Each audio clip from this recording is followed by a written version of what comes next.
So this video is about the Minnesota Timberwolves, okay? And why they had the best NBA offseason this, offseason. And you're thinking, hey, what? Ricky Rubio?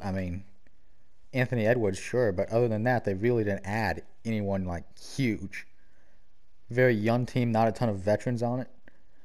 And so this all goes into my, central theory that is responsible for this video, basically. And that theory is so traditionally, there's a stronger conference. This past couple of seasons, it's been the Western Conference, and then before that, it was the Eastern Conference. There's always, a stronger conference in the mix. And in a couple of years, after a couple of years, that conference that was so strong, say this year, the Western Conference, in a couple of years, it's not going to be as strong due to, Curry is like 31, 30, something like that. Damian Lillard is 30. Klay Thompson's 30. Lots of the guys that, we're used to seeing play in the Western Conference as far as, playoffs are getting older. And so that's, one side, like the teams that are just, straight up going for it. Then you have, the younger teams like the Suns that, have the veteran younger guy mixed in with the hopes of, competing now and competing later. And then you have, the Minnesota Timberwolves. And this is where my whole, theory comes to play. So in a couple of years, I think we will be able to admit the East will be stronger than the West. It might take a little bit. And, there might be teams that are better. The Lakers locked up LeBron for a while. They might still be championship contenders. Who knows? But the central idea behind this is that,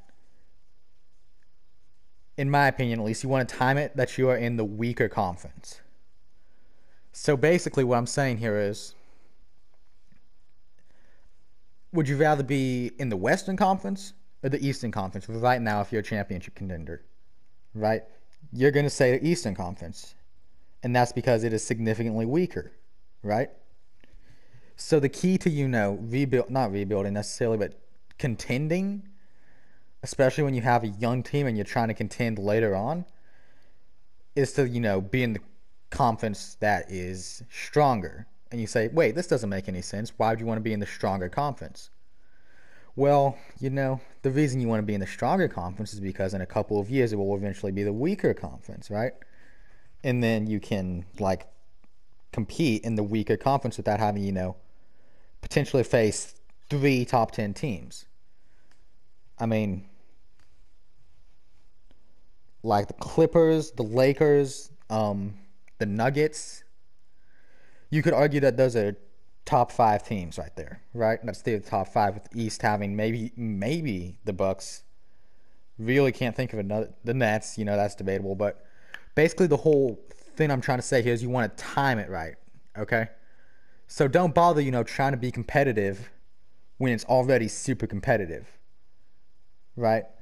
Now realistically, I see there's being 3, maybe even 2, honestly, teams in the West that could come out and get the championship. The 2 for sure are the Los Angeles Lakers and the Denver Nuggets, with the third possibly being the Clippers, remains to be seen. And then the rest of that is a, very solid conference, right? But then if you look at the East, the people that think that they're title contenders are the Bucks. And that's about it. People but people doubt the Celtics, the Heat, the Nets, and they have good reason for all of that, obviously. But the thing I'm trying to say here is, you want to be the weaker team when everyone else is stronger, because that way when everyone else is weaker, you're going to be stronger. So now you might be saying, hey, how does this, connect to the Minnesota Timberwolves? There are plenty of more teams that, did more things this offseason, I suppose is what you could say, in terms of, getting younger / draft picks.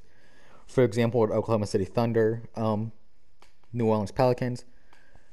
I say yes, to a certain extent. Okay, but the key, piece here is going to be Anthony Edwards, okay? So, obviously, besides just, having straight up the number 1 overall pick, which is always a good thing, Anthony Edwards fits a position that they need, okay? However, that's not, why I think he's going to, become so important. So, as we all know, to end the bubble, the Suns went 8-0 and missed out on the playoffs barely. So, if they did not go 8-0, I have a feeling that Devin Booker would have been traded by now. I'm going to be completely honest. And while I do think that the Chris Paul Devin Booker pairing could work, there's also a chance it could not work. And if that's the case, Devin Booker might request a trade. There's already been, one like hypothetical video on that, link down in the description below, by the way. Um, and it's just okay. So if Devin Booker were to hypothetically request a trade, which I think if they fail, he wants out. Okay, at least I hope he does. He has a very promising career, and he should go to a team that can actually compete. If they fail this season, if they succeed, which is probably more likely, then it's not going to matter as much. And the Timberwolves would have still added a solid, piece in Anthony Edwards.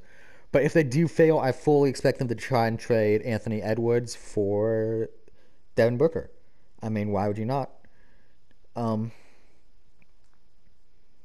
as we all know, D'Angelo Russell, Karl Anthony Towns, and Devin Booker want to play together. They're, the big three of this generation, I guess. Not really, because they haven't done anything, but you know what I mean. Yeah. So I think Anthony Edwards, if they are able to use him as trade bait along with some other people, they could hypothetically get him, I guess. I mean, you never know. That's what I'm trying to say here. But either ways, the Timberwolves, in my opinion, had the best offseason, I guess, in the West.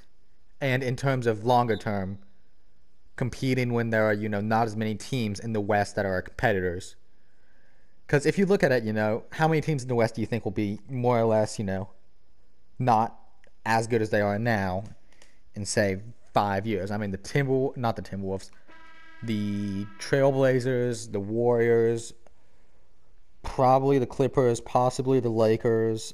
I mean, that's a lot of teams. And you got the teams that are getting younger, such as the Pelicans and the Suns. Now, the reason I did not put the Pelicans or the Suns in here is because they both added, or in my opinion at least, along with the Grizzlies more or less, they are all trying to compete for a playoff spot. Okay, the Grizzlies were almost there last offseason, and the Suns were almost there this postseason. The Pelicans were almost there this postseason. I mean, they were all almost there. So close, but it just didn't go through. None of those teams actually ended up making it, but they're all attempting to be competitive, and in doing so will ultimately not get as good as a pick. Timberwolves, I just don't see them as competitors this year, and I think that's a good thing for them longer term if they want to attempt to compete later on when they, have less competition, shall we say, in the West. I think they're doing good right now with that in terms of tanking. So far, the Timberwolves look like a rebuild done right, in my opinion. Good draft picks, decent fit, except for, lack of defense. But yeah, I really don't know why I wanted to make this video. I just kind of had the idea one night, like, you know what? Why not? I mean, if you did enjoy this video, make sure to like the video.